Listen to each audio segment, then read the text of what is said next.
Halo Sobat Awam Bumi Nusantara dimanapun kalian berada. Kembali lagi bersama kita bertiga di channel Bumi Nusantara, tentunya di program obrolan yang masih santai kan? Masih santai lah ya?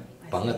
Masih santai banget, obrolan yang masih santai banget. Masih santai banget. Masih santai banget. ngantuk gitu. Kluk. Kebut. Ya, setelah 2 episode sebelumnya kita sudah membahas, ya mungkin cukup relate dengan kalian. Mungkin kali ini kita akan membahas sesuatu yang masih relate juga dan masih menjadi perdebatan untuk beberapa orang ya teman-teman ya. Karena saya yakin, kami semua yakini bahwasanya topik ini masih mungkin masih terngiang-ngiang di kepala kalian semuanya gitu, tentang apa ya, maksudnya bagaimana sih cara kita menyikapi, ini topik utamanya adalah bagaimana cara kita menyikapi tentang adanya bisikan dari lain alam. Apakah akan selalu bisa ditelaah kebenarannya atau mutlak informasinya ya seperti itu kayak gitu. Menurut kalian berdua yang mungkin sudah sangat-sangat akrab dalam dunia seperti itu gimana? Apakah ketika sebuah bisikan itu datang gitu, itu murni kebenaran atau bisa jadi murni kebohongan? Atau bisa di tengah-tengah? Kalau bisikannya datang dari jin-jin juga sih, aku selalu menganggap mereka selalu bohong, jadi harus ditelaah. Tapi bisa jadi juga tengah-tengah, cuman tetap intinya harus ditelaah dulu. Ya aku jawabnya sama kayak tengah-tengah. Jadi ya kebenaran kita nggak akan tahu namanya diinformasikan. Itu aja.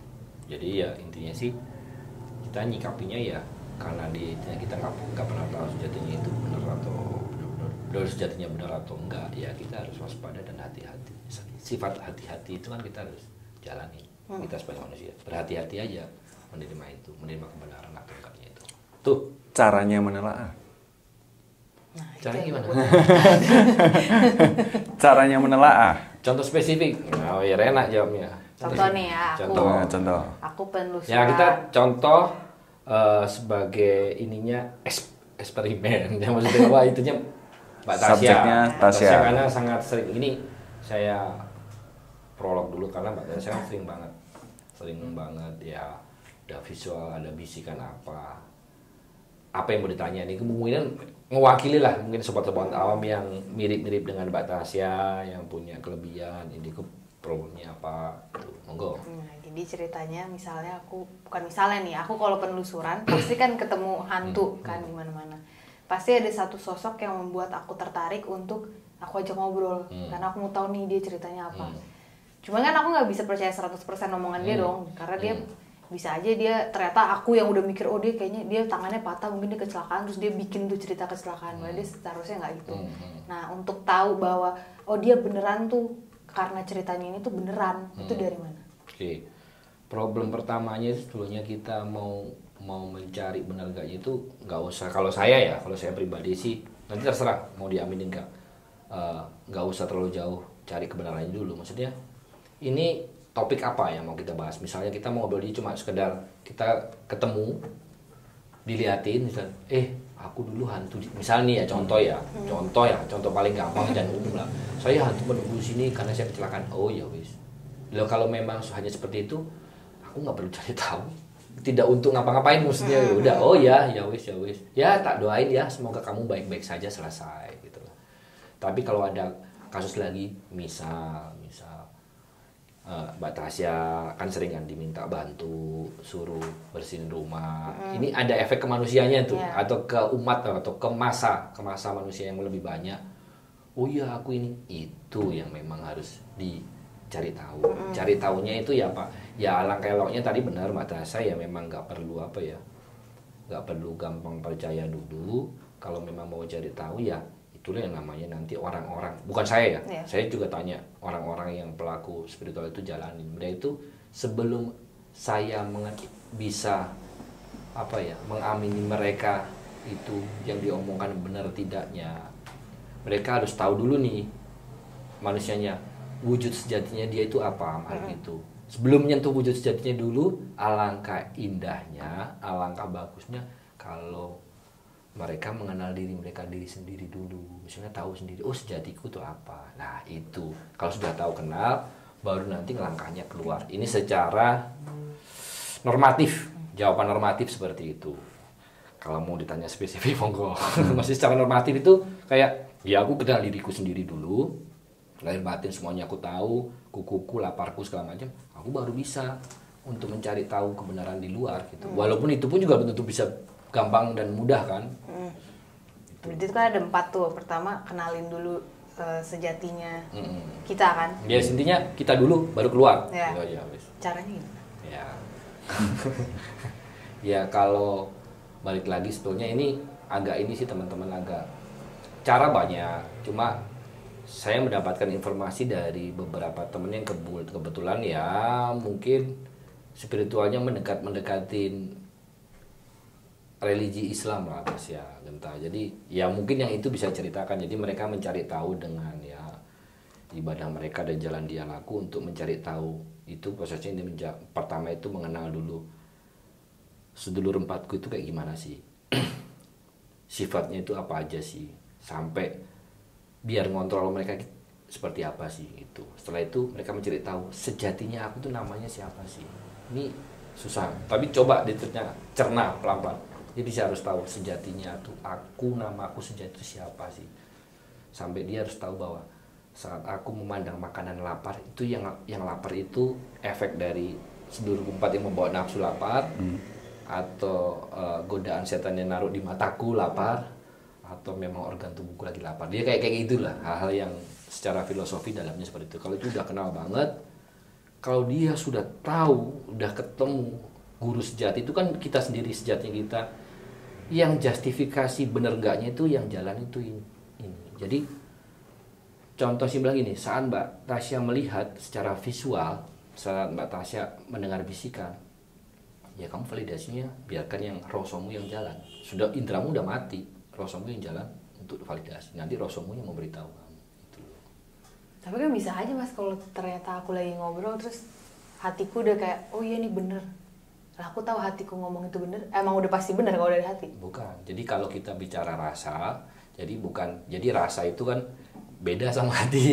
Jadi berbeda. Kalau paling roso itu kan kita bahas sejatinya roso itu rasa yang ada di nurani yang tidak terkontaminasi oleh pikiran dan tidak terkontaminasi oleh sedulur empat kita yang mewakili nafsu.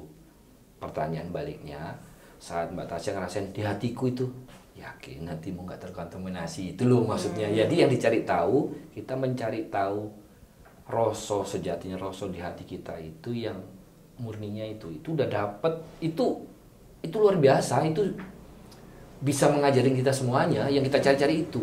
Dan sebetulnya saya yakin semua orang yang pelaku spiritual dengan berbagai background agama apapun, yang kalau tracknya bener, dia itu cuma ngajarin gimana caranya kamu ketemu guru sejatimu. Itu bukan ngajarin yang bener loh, bukan ngajarin biar kamu ngerogoh sukmo itu apa. Itu bukan spiritual. Arifinnya udah enggak, dia ngajarin, gampang itu bisa, nanti kamu bisa sendiri. Yang penting kamu cari, tak ajarin biar ketemu nih.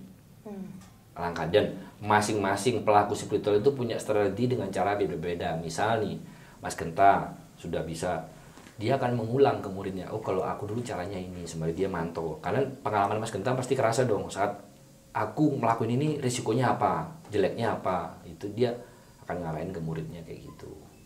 Udah ketemu guru sejatinya, sudah, gak penting. Mas Genta gak akan ngajarin ilmu kebal itu gini, bisa terbang ini, bisa mecah rogo itu gini, bisa, nggak perlu. Sudah tanyanya ke situ. Makanya kalau pelaku spiritual yang benar, sekali lagi saya katakan, dia akan mengajarkan gimana caranya kamu benar-benar mengenal sejatinya kamu. Berarti sejatinya kamu itu ya rasa di kamunya. Berarti kayak apa sih? Rasa ketuhanan, rasa ilah itu kan yang murni ya. Itu. Apakah susah Mas? Pertanyaan banget. Itulah. Apakah kemudian kita bertiga bisa? Wallahu a'lam. Masih senang YouTube. Masih senang, ya itu sudah inilah, rasanya sudah berat itulah. Tapi terus gimana kalau saya menjalaninya berat? Saya harus nunggu dong, jalanin dulu baru bisa kita klarifikasi ini benar enggak. Itulah fungsinya guru. Kalau dirimu nggak yakin, tanyakan ke gurumu yang menurutmu memang sudah melewati dan bisa. Itu maksudnya. Guru nggak hanya boleh satu, boleh banyak. Minta sana, jangan sok-sokan kita memvalidasi sendiri. Itu maksudnya. Kita itu siapa? Masalahnya. Jadi kalau nunggu kita bisa jadi kayak guru kita kan nggak mungkin lama ya. Padahal kejadiannya sekarang. Sudah, nggak apa-apa. Kamu jalanin, kamu tanya. Kemana itu? Benar nggak? Kok menurut saya ini? Oh iya benar. Siapa? Kadang-kadang. Oh enggak. Guru yang bisanya coba. Misal kalau nggak urgent ya. Biasanya itu case-nya misal ke kamar depan itu Mbak Tasya terus ngerasain. Aku ketemu ini ceritain ini. Karena nggak urgent. Tapi kan kalau ada proses guru dan murid itu sering boleh kayak gitu ngelatih. Walaupun itu bukan hal yang urgent atau yang penting untuk disampaikan kemana-mana, hanya untuk uji kita. Tanya. Tadi saya di situ ngelihat cuma tak rasain kok itu sejatinya. Biasanya kok percakapannya kayak gini, sejatinya kok dia wujudnya bukan cewek sih, kok wujudnya dia sejatinya itu tapi kok ada gini-gininya ya. Terus rasanya kok dia bawa amarah ya, tapi kok dia seperti senangnya kayaknya pengen saya godang sih. Itu nanti tek-tekannya sama guru, gurunya ngomong, benar wujudnya itu, cuma salah, bukan dia kuat untuk pesugihan Kak, dia sebetulnya bohong, dia kuatnya untuk pelet. Nah, itu jadi boleh itu ngelatih kepekaan. Boleh. Makanya silakan Mbak Tasya juga bertanya ke orang-orang yang lebih tahu, itu boleh untuk validasi dan membuat kita juga nggak sok-sokan jumawa gitu, maksudnya yakin ini bahaya itu guys. Sekian dan terima kasih. Cuma ini ya masnya bingungku dan mungkin juga penasaranku ketika komunikasi itu terjalin ya mungkin ya, karena kalian kan yang menjalani gitu. Aku kan tidak bisa gitu. Aku menjalani kok. Ya maksudnya setidaknya pernah ada dalam momen itu gitu loh maksudnya. Bagaimana cara mengaktifkan itu semua dalam jangka waktu yang sangat-sangat cepat? Ngaktifin maksudnya? Ya tadi untuk mencari keabsahan cerita itu gimana cara kalian itu maksudnya? Bukan, ketika kamu ada di lokasi, itu kan kamu tidak sebelum rapat ayo keluar. Enggak, itu kan tidak pernah aku lihat itu gitu loh maksudnya. Gimana caranya gitu loh. Beneran cerita. Ya berarti nyari ceritanya nggak pas di lokasi juga dong. Gitu loh problemnya. Maksudnya itu makanya gini Mas Genta balik. Jadi logikanya itu sebetulnya secara umum paling gampang. Kasusnya gini kan, kasarannya lah, terlalu muter-muter soalnya. Sampai Godo Mayat kok tahu ini ceritanya ada raja, kasarannya gitu kan. Kan nggak ngapa-ngapain. Kalau friend lah. Selesai kan jawabannya. Enggak, ketika kalau friend udah selesai. Di sana kamu menemukan sesuatu yang baru lagi gitu loh. Kalau friend lagi kalau nggak tahu, selesai kan? Saat percobaan pertama sebelum menyerah ke call of friend. Ya coba yang sekedar gini lah, maksudnya usaha itu boleh ya, usaha semampu kita dalam artian gini ya. Misal sampai Gondo Mayit gitu. Kan nggak langsung kalau nyoba sok-sokan pengen tahu sih rajanya di mana sebetulnya. Bias abu-abu ya wis lah, nggak usah terusan terus ono bisikan, pasti ada bisikan sebelah situ lu. Aku nggak yakin, ngapain sok-sokan? Kalau friend aja udah itu, sudah gitu saja, sesimpel itu. Jangan paksain juga terus. Aku dengan nggak bisa validasi kok ngapain sok-sokan, nggak usah. Itu ketinggian Mas. Coba contohnya nih, kalau aku datang ke rumah angker aja deh, ketemu hantu. Gimana caranya aku cepet untuk tahu itu berapa enggak? Pengaktifan ini ya, itu loh. Tadi maksudnya kalau kamu memang balik lagi, kamu ke rumah hantu. Kalau sekarang kamu ke rumah hantu untuk apa? Biar lebih spesifik kamu jawabnya. Nih, aku ke rumah hantu Belanda, aku mau cari hantu Belanda baju merah, ketemu baju merah. Iya, maksudnya tujuannya untuk ngonten lah kasarannya gitu ya. Sudah, kalau untuk ngonten, kamu kapasitasnya Mbak Tasya jelas nggak mungkin kan dapetin itu. Udahlah nggak usah, ini pasti nggak bisa validasi, intinya nggak bisa validasi. Kalau friend nggak mungkin, ya sudah, kamu harus bikin disclaimer di bawah. Sebatas pengetahuan saya saat ini saya mendapatkan ini. Menurut saya sih benar, tapi kebenaran saya nggak tahu mutlaknya. Itu harus kamu sampaikan. Jelas nggak mungkin validasi saat itu, nggak usah dipaksain. Berarti emang kalau ketemu langsung tuh hal yang tidak mungkin kita tahu. Langsung validasi nggak mungkin bisa. Ya? Loh, kalau ngomong masalah gini loh, validasi itu kan berarti yakin bahwa ini benar nggak kan? Entah dia bener, entah dia bohong, kita nggak tahu. Ya, kamu nggak yakin lah ngapain? Nggak usah. Sangat nggak boleh malah. Itu namanya juga sok-sokan kita yakin bisa. Janganlah. Kalau nggak yakin 5 kali 5, 25 kamu masih bingung itu, jangan. feelingku, apalagi ada pilihan opsi A 24, B 25, C 26, 27 itu kancing, kayaknya 27 fatal lah bro. Karena bisikan-bisikan tadi ada 27 kayaknya, feelingku juga, apalagi Mbak Tasya ngomong, karena suara hatiku mengatakan kayaknya 27. Kita aja belum yakin sama kitanya sendiri gitu loh maksudnya, nggak usah, nggak apa-apa gitu. Cuma kalau ranahnya, mohon maaf ini kalau cuma hanya untuk misal, oh di rumah ini hantunya Belanda, sudahlah, nggak ada apa ya, nggak ada unsur, intinya kalau nggak ada unsur merugikan orang, ambil aja dia. Tapi kalau misalnya, oh di rumah ini, tolong perhatikan ya bedanya, di rumah ini ada hantunya cewek Belanda, katanya dia dulu di sini karena mati bunuh diri, sampein aja udah selesai udah. Tapi kalau akan beda bahwa rumah ini rumah orang dipakai aktivitas buat cari nafkah, tiba-tiba kamu ngomong kayak gitu belum validasi, ngefeknya bukan masalah ceritamu gitu loh maksudnya. Lebih ke moral berarti. Pertanyaannya kan, mohon maaf nih kalian Katolik, di atas pohon salib, di atas ada salib, terus aku di bawah ngomong, Mas Genta, aku dengan sosok ngomong di bawah, aku ngelihat di bawah ada mbak-mbak kayak Mbak Kunti gitu segala macam. Kayak di sini memang dia cerita, aku menguasain sini, kerjaanku makan bayi, orang-orang yang gitu aku tuh. Dia ngomong kayak gitu tak iyain. Sedikit banyak bertentangan sama imanmu, sudah gitu loh, sudah. Paling gampang udah bertentangan sama iman, itu kan urusan sama iman.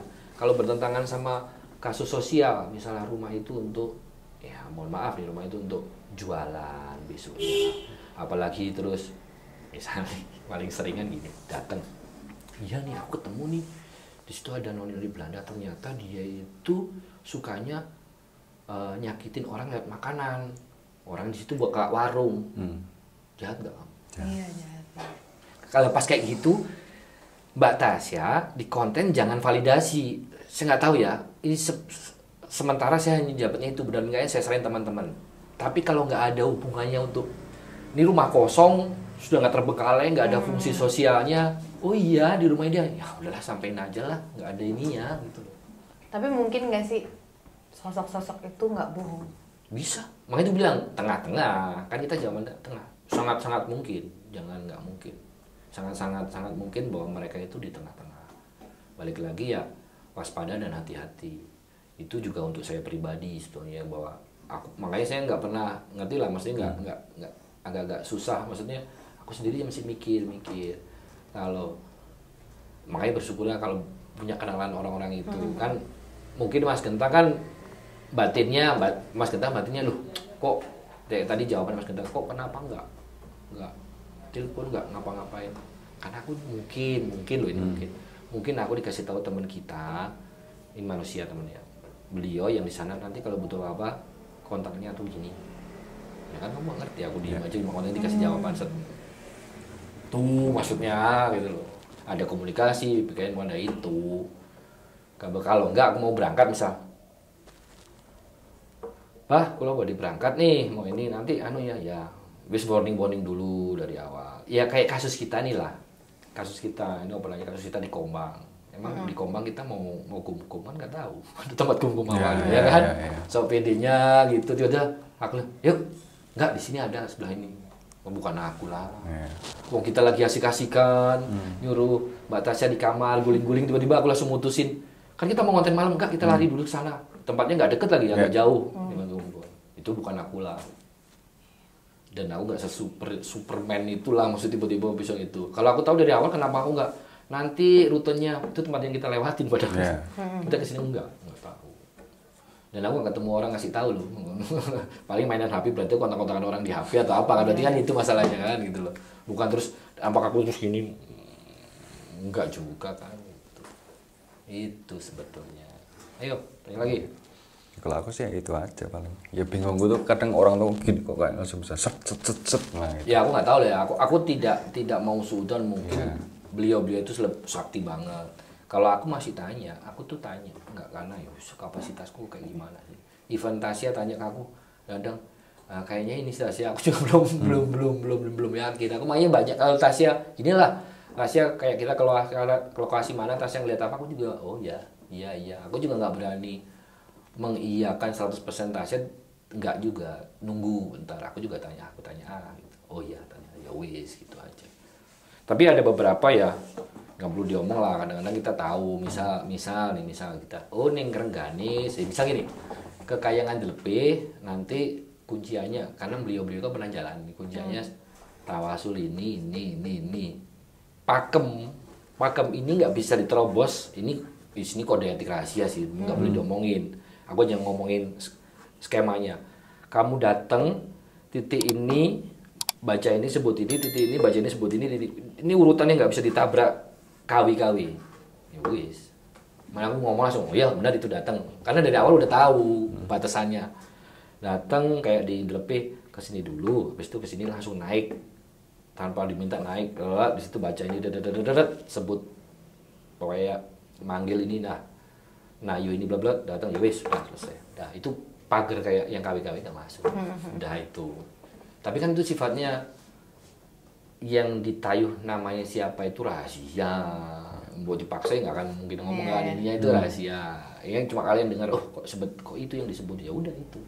Di situ aktivitasnya ngapain urutannya itu yang dipakai teman kita yang sudah jalanin, ya kita copy paste aja. Iya. Ya udah. Mas Gaduh waktu itu bilang di episode sebelumnya, karena jin-jin itu bisa aja ngikut kita. Jadi kalau kita muslim dia ikut jadi muslim, diajarin, tapi bisa aja dia balik lagi tuh sifatnya. Bisa nggak dia nggak balik lagi? Bisa. Jadi baik aja. Bisa. Tapi baiknya itu gini loh, bisa. Baik itu bisa, tapi yang sering kita omongin misal dia jadi baik banget tapi sesekali kepleset kecil. Misal nih dia baik lah. Paling gampang jadi muslim baik, selalu bisikin kita jangan ini baik. Tiba-tiba ada siapa mungkin Genta datang tiba-tiba, tau nggak tuh kita ada di mana tuh paling habis mabuk. Itu kayak gibah-gibah itu. Habis itu yang kita, kamu kan jin muslim nggak boleh gibah. Astagfirullah. Habis itu berapa menit gitu lagi, enggak itu ngakunya aja beli rokok padahal tadi habis ketemu cewek. Itu aja yang centil-centil hilap-hilap kecilnya itu nggak bisa hilang karena unsur apinya itu loh. Itu malah dia itu belajar ke kita kan dengerin. Kita yang ngingetin, apaan sih? Katanya sudah ini. Tapi bisa aja kita juga keikut dia kan? Iya, itu bahayanya justru. Biasanya, wah masa itu kan udah, masa iya itu. Makanya yang itu benar pertanyaan Tasya itu justru bahaya gitu. Kita udah ngerasain nih ditempelin kodam atau jin, ternyata dia ternyata kita ngeliat track record dia setelah 5 tahun baik banget kok dia. Suatu saat Mbak Tasya kayak tadi masuk bangunan Belanda apa validasinya pakai dia. Nah itu bahaya. Itu nggak boleh. Kenapa? Boleh. Ya itu lagi. Siapa tahu 5 tahun baik terus, pas di detik itu dia gak baik gitu loh. Kan dia apes nemu kita. Mau gibah aja, Genta datang aja langsung digibahin, apa-apa itu. Apalagi dia, tiba-tiba, bener itu. Emang itu kerjaan dia memang ini, terus kemana-mana. Boleh tapi hati-hati. Sifat keplesetnya itu masih sering. Itu. Apalagi terus kita mau, ya mediasi itu boleh hati, janganlah, usah mediasian. Nah tapi kan ada nih Mas, kalau misalnya kita ada orang yang suka kemasukan gitu, misalnya dia ngomong aku kesurupan kuntilanak nih, padahal yang masuk si piaraan jinnya ini. Bisa jadi. Jadi buat kita yang nonton, bicaranya kita jadikanlah itu hiburan, jangan diambil. Ginilah orang, kalau aku ngelihat ya, aku tidak menganggap jelek orang yang kerasukan, enggak juga. Banyak orang kerasukan juga nggak disengaja juga banyak. Cuma aku ngelihat apa sih misi dia. Kalau memang dia kerasukan terus dia mau menceritakan untuk moral baik, ya wis lah. Berarti kerasukannya tak tutup mata, nggak tak lihat. Intinya yang tak tangkap dia mau cerita bahwa mencuri itu bohong. Wis sudah mencuri itu dosa, gitulah. Wis itu tok. Mau caranya kalau kerasukan aku mah tutup mata, nggak tak lihat kerasukannya. Yang bagusnya kita kalau jadi penonton bijaknya harus kayak gitu. Jangan terus malah seru dengan kerasukannya beneran itu energinya besar banget itu kalau kerasukan gini ngawur itu nggak penting. Ya udahlah ya kita lihat ya kalau memang dia kerasukan nggak usah entertain lah, itu udah entertain, ranahnya sudah entertain dan sah-sah saja, bukan nggak boleh, yang penting jangan sampai nih misal terus aku kerasukan kayak tadi, aku kerasukan di atasku ada ayat-ayat suci misalnya at least itu nyentil imanku lah, di atasku ada salib misalnya, mosok nggak nyentil imanmu sih, ibarat nyentil imanmu lah, nggak mosok kayak gitu ya. Itu kan walaupun misimu untuk memberikan pendidikan moral, tapi dengan kayak gitu kan kontradiksi gitu loh, kayak nggak ada Tuhan aja di situ. Iya. Itu maksudnya. Tapi mereka tuh juga punya kemampuan untuk mengarang sebuah cerita tuh mereka juga pandai. Pandai. Gini, bahkan mereka itu juga apa ya istilahnya? Kayak tadi proses belajar untuk mengenal karakter manusia lemahmu itu belajar lo, gak segampang yang kayak Mas Genta lemahnya di apa itu ya kalau mereka sudah belajar udah tahu. Mereka masih belajar juga bahwa untuk level tertentu masih nebak-nebak. Mirip banget kayak aku nebak dirimu dulu kan. Yeah. Kecuali tiba-tiba aku teman Genta yang sudah 10 tahun tahu banget. Ini mah bohong lagi pengen ketemu sama si ini. Itu udah tahu. Yeah. Itu sama, jadi sama. Bahkan mereka itu belajar. Apakah pertanyaan mereka juga belajar bisa terbang sama. Mereka belajar sihir. Emang iya? Sihir apa? Sihir. Loh, sekarang sihir definisi sihir itu kan mantra untuk kelebihan mereka biar bisa melebihi dari umumnya kodrat jin. Kodrat jinnya apa? Kodrat jin itu sebetulnya ya, kodrat jin itu adalah unsur api yang hidup di dunia kajiman. Nggak boleh dan nggak bisa masuk dunia manusia kecuali satu, dia dikasih kelebihan. Kedua, dia belajar. Dia belajarnya pakai sihir-sihir itu. Dia belajar masuk dunia manusia menyerupai pacarnya Mas Genta untuk goda. Trial and error ya modelnya ya. Podo, makanya kalau sekarang Titan ini hebatnya dia apa sama kita persis plek podo sinangun itu. Kita belajar ke dia belajar ke kita. Tuh. Itu maksudnya. Ya apalagi itu teman-teman yang terkait apa ya signal komunikasi dengan bahasa kajiman. Cukup kaget juga sih ternyata mereka juga belajar sihir di dunia sana. Belajar sihir. Mereka itu bersosialisasi sama kita. Dia belajar sihir. Mereka juga punya pendamping juga. Sihir itu dalam arti masuk ke dunia manusia kan, intinya bukan sihir itu, rapal gitu. Mereka kayak belajar rapalan juga. Maksudnya gini lah. Sihir itu kan bahasa umum ya. Maksudnya sihir itu mereka belajar di sihir itu kan ada kanuragan, ada spiritual juga macam-macam lah. Intinya mereka belajar itu. Mereka bisa kanuragan, ini nggak punya raga. Apanya? Mereka bisa kanuragan. Kalau mereka untuk masuk ke sebenarnya gini lah kan, Tasya. Saat mereka itu masuk ke dunia manusia, mereka itu di titik yang lemah, bahaya. Kok bisa? Ya bukan dunianya, bayangin aja. Mereka tidak. Ini ya. Mereka itu api kan ada unsur cahaya. Mereka kecepatannya cepat banget, 300 km. 200 meter atau kilometer per detik itu ya. Itu analoginya itu. Mereka masuk ke dunia manusia yang unsurnya tanah itu lambat, slow mo banget itu. Mereka itu rentan dan itu butuh belajar. Tiba-tiba kamu yang bagi jangan slow mo banget. Itu butuh energi, butuh belajar. Begitu pula manusia sebaliknya kan. Kalau sana kan cepat, makanya kalau ke sana itu kita ngerasa 2 hari, ternyata di dunia udah dihilang 2 bulan. Di sana memang 2 hari, beda waktunya.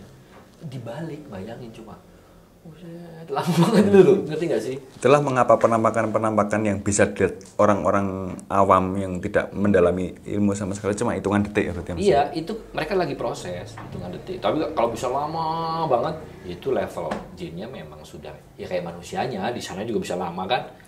Berarti sama persis plek sebenarnya sama manusia. Cuma kepentingannya ya berbeda. Satu pengen ke sana, satu pengen ke sini.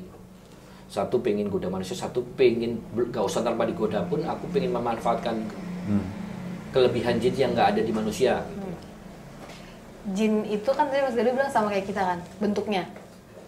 Bentuknya unsurnya api, cuma bisa wujud kayak kita bisa. Berarti kalau kayak genderuwo gitu dia cepet sebenarnya di dunianya. Cepet.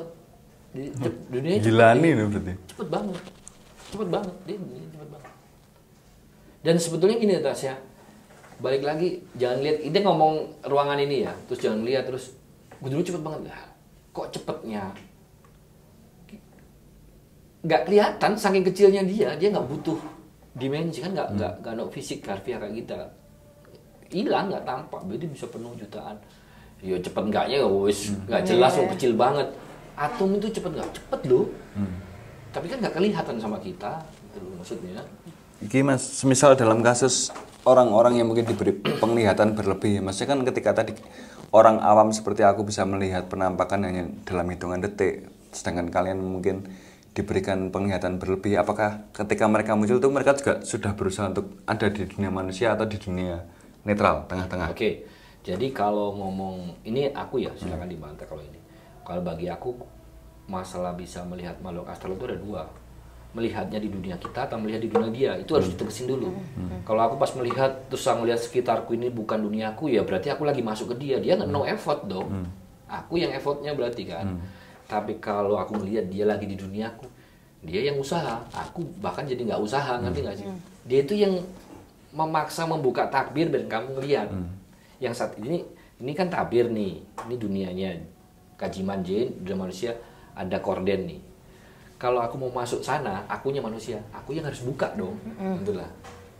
Tapi kalau dia masuk sini, dia harus buka dong. Aku nggak usah ngapa-ngapain kan, gitu loh maksudnya. Jadi kalau mereka ada di dunia kita, otomatis sebenarnya mereka gampang dikalahkan ya?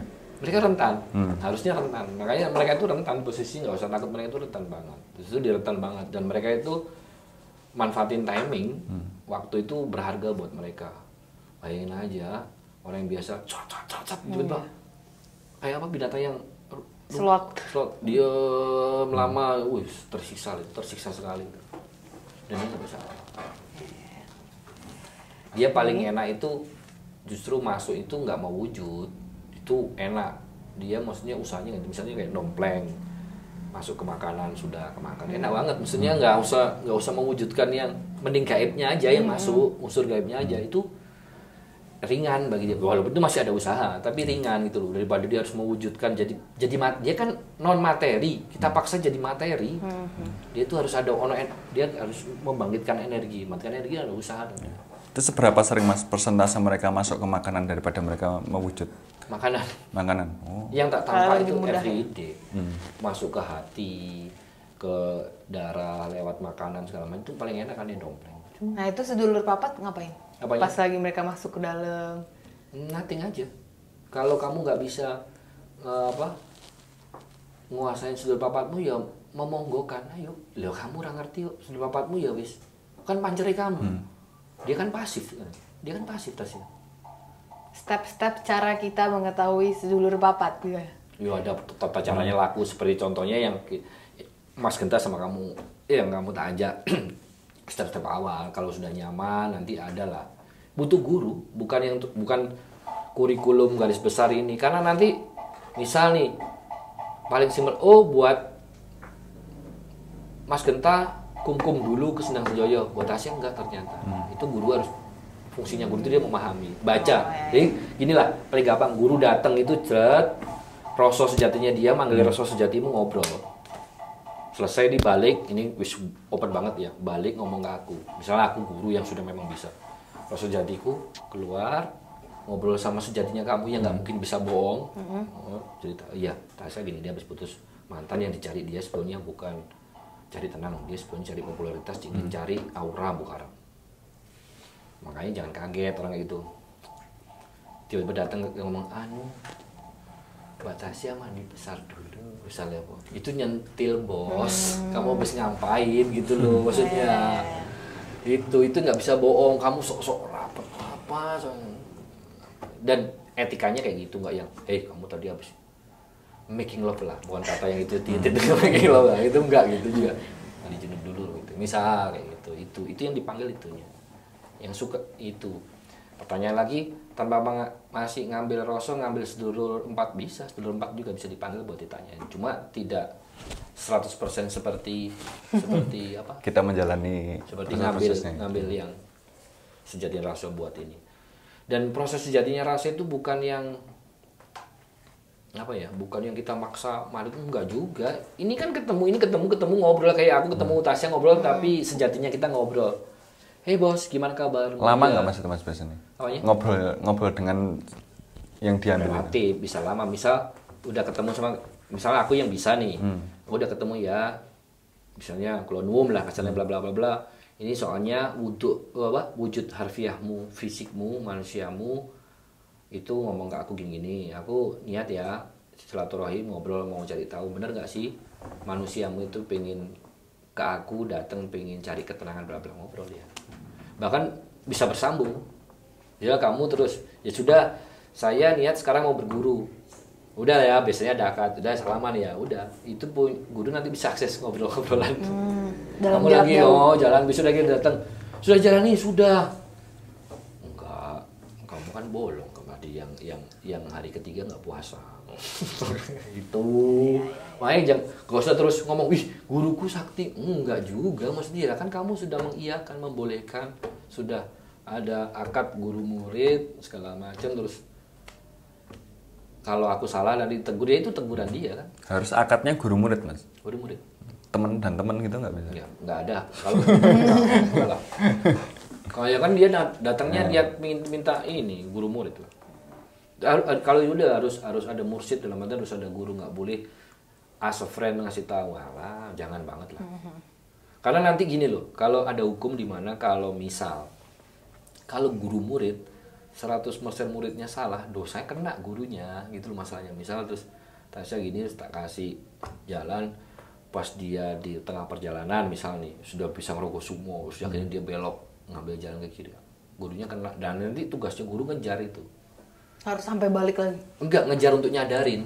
Bahkan nanti kalau yang ekstrim punya ternyata, ini nih, ternyata Tasya jadi bukan bandel lagi, jadi ratunya ilmu hitam, tendul. Datang, itu berantem. Bisa berantem, bunuh-bunuhan akhirnya. Karena ya jadi kayak dharma kewajiban guru harus nyelesain. Dia bisa gini karena kamu, bukan kan itu pilihan dia. Ya itu takdir pilihan dia. Cuma kalau kamu nggak ngajarin, enggak. Makanya guru pasti hati-hati juga. Nggak langsung iyain, coba dulu nih.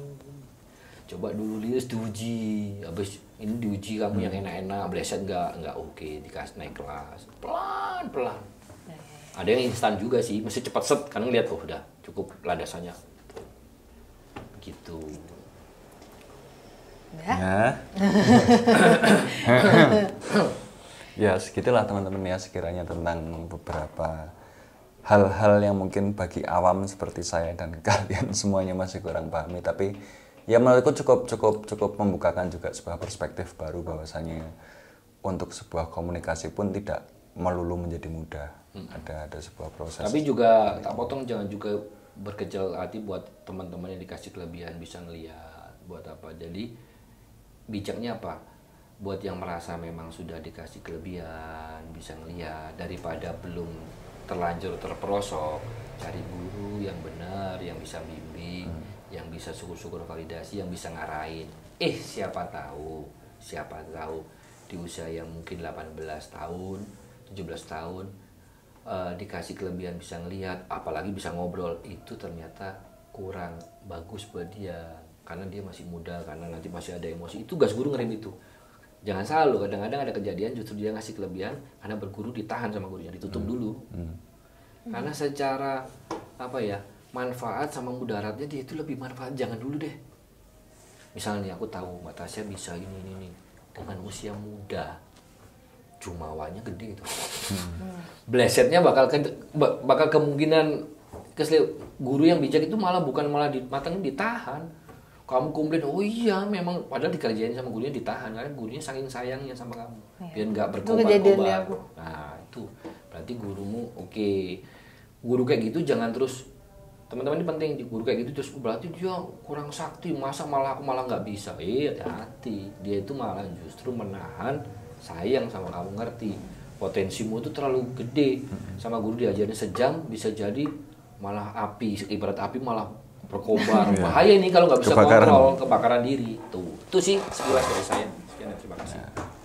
Inilah sedikit tambahan juga dari Mas Kado ya, bahwasanya apapun potensi dalam diri ya wis lah ya Mas, jalani aja lah ya. Tidak usah terlalu dicepat-cepatkan. Sentilan tuh bahasa tidak usah cepat-cepatkan atau dilambat-lambat. Buat saya juga sendiri. Yes. Ya hidup ya jalani aja lah intinya. Tidak semuanya mungkin melulu berkomunikasi dengan mereka juga adalah sebuah hal yang fantastis, enggak juga ya masih ya indahnya hidup itu kan udah ada bagiannya masing-masing. Betul. Dan kita akan tinggal menjalaninya aja. Yes, sekian video penjelasan dari kami Bumi Nusantara, ini versi kami ya teman-teman. Mungkin di luar sana mungkin ada versi yang lebih benar lagi ya, kita intinya sama-sama belajar dan sama-sama membuka diri lah ya Mas ya, kayak gitu. Ya, cukup sekian dan terima kasih sudah menyaksikan video ini. Semoga kalian tidak pernah bosan dan sampai jumpa di video-video kami yang lainnya. Oke, terima kasih teman-teman.